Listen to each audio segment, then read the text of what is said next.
commençons à nous habituer à cette façon du président de dénoncer publiquement, humilier publiquement ses proches, ses collaborateurs, que lui-même, d'une certaine manière, a mis en place. Et je rappellerai qu'il y a quelques mois, on a vu le président de la République limoger le directeur de l'Otraco. Quelques jours après, ce directeur limogé a été nommé à de hautes responsabilités qui dépassent même les responsabilités qu'il avait avant. On a vu le limogeage du directeur général de la Régie des eaux. Et après, il a été nommé à la présidence. L'on a vu le président de la République remercier publiquement un ministre et quelques semaines après ou quelques mois après, le président a pleurniché qu'il y a eu détournement des fonds destinés à construire ce barrage électrique. On se souviendra aussi des pleurs, comment dirais-je, des germiades du président devant les magistrats, alors que le président a tous les pouvoirs. Et donc, pour dire en fait que par rapport au cas récent du gouverneur de Rumongue et de cet administrateur, il ne faut pas s'attendre à grand-chose. Cela traduit en fait un problème de leadership,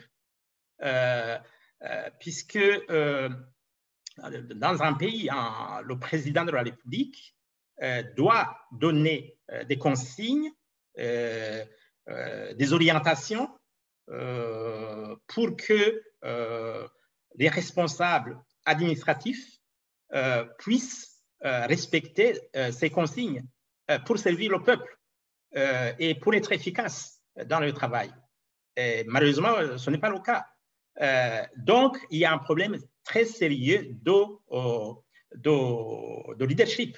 Mais je suis sûr à 100% qu'il connaît bien la loi. C'est purement et simplement du populisme pur jus pour tromper l'opinion publique, pour se montrer comme un président qui gère les choses correctement, alors que c'est tellement faux. C'est en fait l'impunité de ce genre de crime suite, disons, au clientélisme dans le sens où, par exemple, au niveau communal, les élections ne sont pas libres et indépendantes.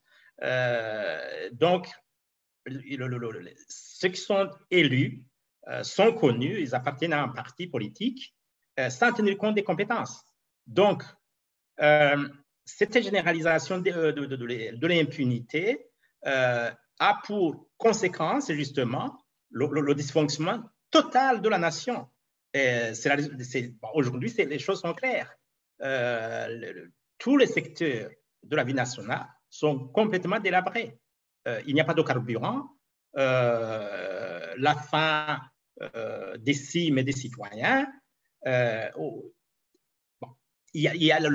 corruption est pratiquement généralisée et malheureusement, voilà, suite à l'incompétence, suite à un problème de leadership, malheureusement, ce qu'on observe à Kiremba ou à Rumongue risque de se généraliser et de dilapidation des biens publics. C'est une des raisons pour laquelle Mapurundi Buhire vient de passer 3 ans à lancer un appel et conseiller les autorités du pays pour faire en sorte qu'il y ait une véritable refondation de la nation et de l'État burundais.